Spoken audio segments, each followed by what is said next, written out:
So as you saw, originally the movie was intended to be something different. It was going to be a film documenting this stand-up comedy tour I did, 7 days on the road. I thought bringing the camera would be cool. I wanted to show people what my life's like, how people react to seeing me on the streets. Of course, film some of the comedy. But I showed up on day one with symptoms of a concussion that I got 2-3 days before the tour started. And at first, I thought the concussion symptoms would go away. They always did before. So I wasn't as concerned. I thought, let's just go ahead forward with do what we were going to do. But the symptoms stayed so long that the documentary takes a major turn, becomes about something else, and then we have to go into that.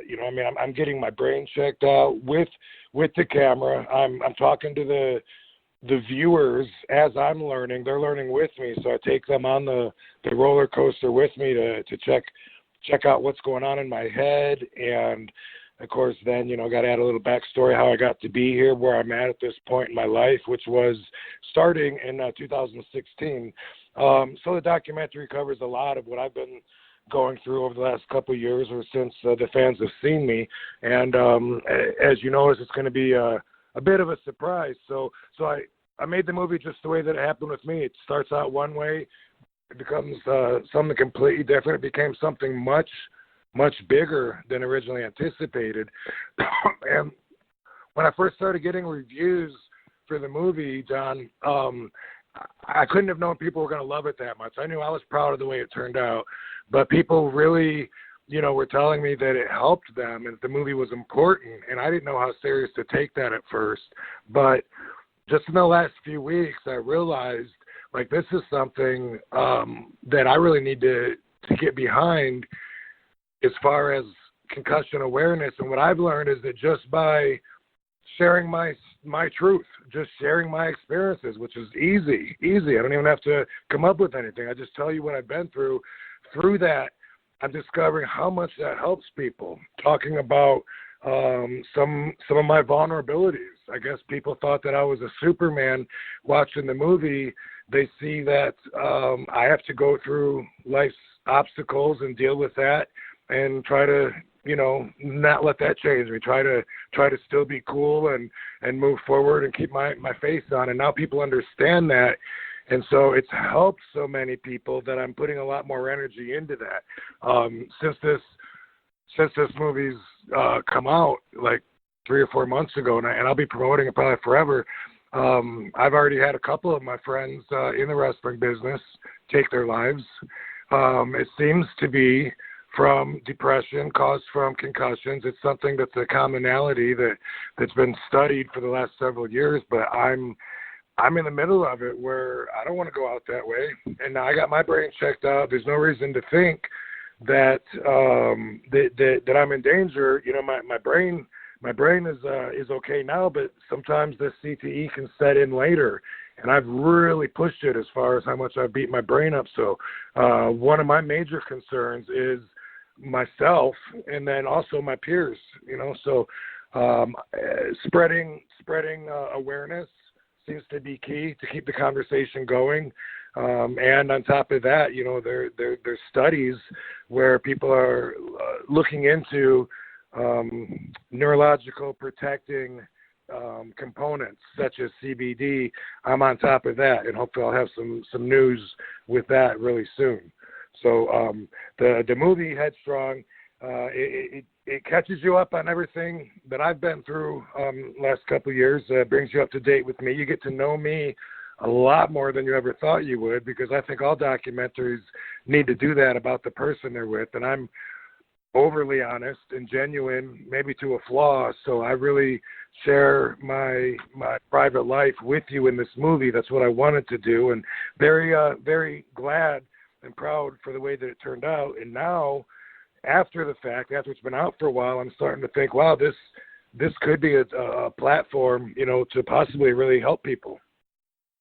Absolutely. And I feel like a lot of, especially you and like those ECW guys, probably did take maybe a few too many chair shots in the head and kind of brushed those concussions off in the past and thought, nothing of it always happened. Because even Tommy Dreamer in the movie states, when I was younger, I would just say, it happens and move on. But now as you're older and you're getting smarter and the technology is catching up and catching this stuff, that's very important, right? I mean, it's very important to kind of not just say, I'm too tough for this, or, that kind of aspect of it. Well, that's the changes that we need to make. And throughout my whole career, I had the other view.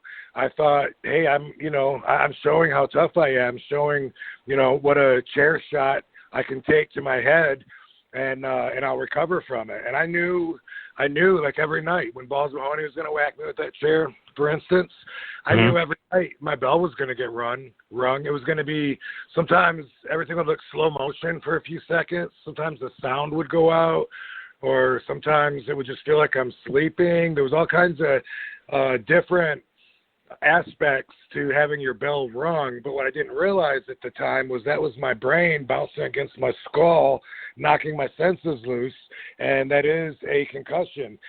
There's minor concussions, and then there's major concussions, and I've really only had one that I would consider a major concussion, maybe two, where I actually couldn't remember anything afterwards. Maybe two in my life.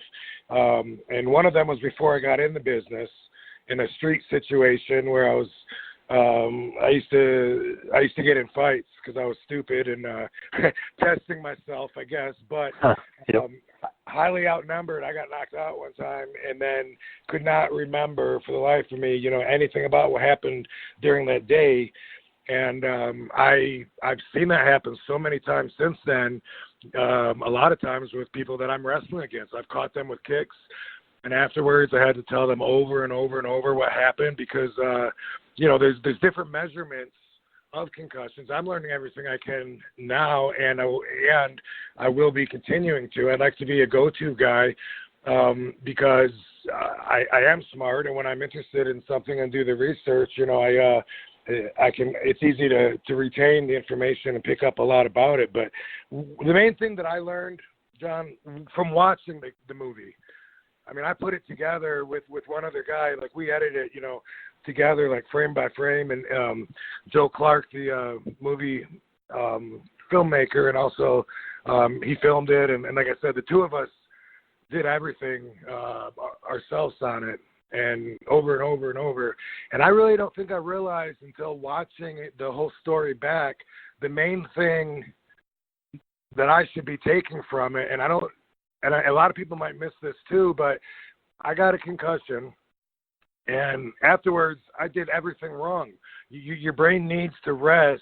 You need to go somewhere dark, close your eyes, not stimulate your brain. I did the exact opposite. For some reason, I really felt like I needed to gas my engine. I felt like my brain was like sputtering out, and I just needed to step on the accelerator and like rev it through, and everything would be cleared out. So I tried everything to stimulate my brain, including going ahead with this comedy tour, even though Chris Nowinski told me not to do it. He said I wouldn't be able to do it. Is I think what I listened to mostly, and that was a bit of a challenge for me. I should have listened more to the part where I shouldn't do it.